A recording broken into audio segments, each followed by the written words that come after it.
Hello po, magandang araw. Ayan, i-share ko lang po sa inyo yung naging ocular visit po namin ni Ray dito po sa Mekara State. Dito lang po yan sa Tansa. So, ito po yung subdivision nila. So, meron tayong kuha. Baka andito yung unit nyo. Nako, sa akin na kayo magpagawa. Char! So, bali guys, napansin po namin dito, parang konti pa lang yung nagpapagawa. Then, ang napansin ko rin po dito, maganda yung pinaka front extension kasi parang malaki tsaka mahaba. So, kasya yung sasakyan. Pero syempre kung mga SUV baka lagpas. Pero kung mga kotse siguro kasya.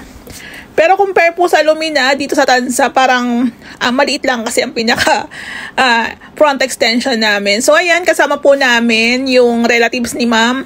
Si ma'am nga po pala is abroad. So, nakita lang niya kami sa online, sa Facebook. Ayan. So, sabi niya gusto niya sa amin siya magpapagawa. So, in-schedule po namin yung ocular. According sa kanya, hindi niya pa yata nakita yung pinaka-unit niya kasi nasa abroad nga. So, ang gusto niya is meron siyang pag-e-stayan pag umuwi siya ng Pinas. So, ito ang unit niya.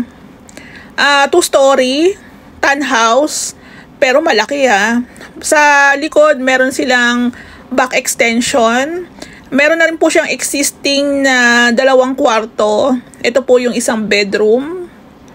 Ayan, naka-face siya dito sa ating harapan. Malaki siya. Ayan po. So, may kisame na may partition. Wala siyang tiles. Ito naman po yung bathroom. So, maganda talaga pang may bathroom sa second floor. Ayan. So, toilet and bath na po yan. May mga abang na rin. Pero mas maganda po yan palitan ng tiles. Then, accessories kasi medyo maliit yung kanilang mga accessories dito. Pero syempre, depende pa rin po yan sa budget ng nagpapagawa. So, may kisame na rin pero parang advice ko, mas maganda PVC panels na lang po. Ayan po ang itsura ng kanilang staircase. Meron lang maliit na handrail dito. So, possible gagawan po natin yan kasama sa magiging scope of works. Bali sa taas po 2 ang kwarto.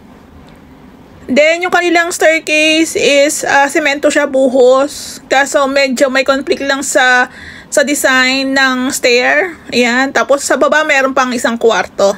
Dito yung kanilang panel board, breaker. Ayan. Tapos dito po is merong parang powder area. Parang ganun lang. Malit lang to eh. Ayan. So, carry na rin. So, meron lang mga babaguhin dito. Siyempre, nakadepende pa rin po kami sa gusto ng may-ari.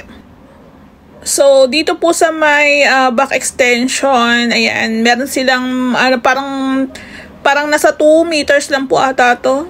So, dito po yan sa likod na part. Meron po silang katalikuran. So, mas maganda magpagawa na si ma'am kasi yung kapitbahay niya, yung katabi niya nagpagawa na. So, pag nagpagawa yung sa likod niya, medyo mahirap na pong kumilos dito. So, bali guys, kami po yung napili ni ma'am kasi gusto niya po ng mapagkakatiwalaan. So, sa panahon ngayon, mahirap daw maghanap ng contractor. Kaya, ayun ma'am, thank you po. Mayaman!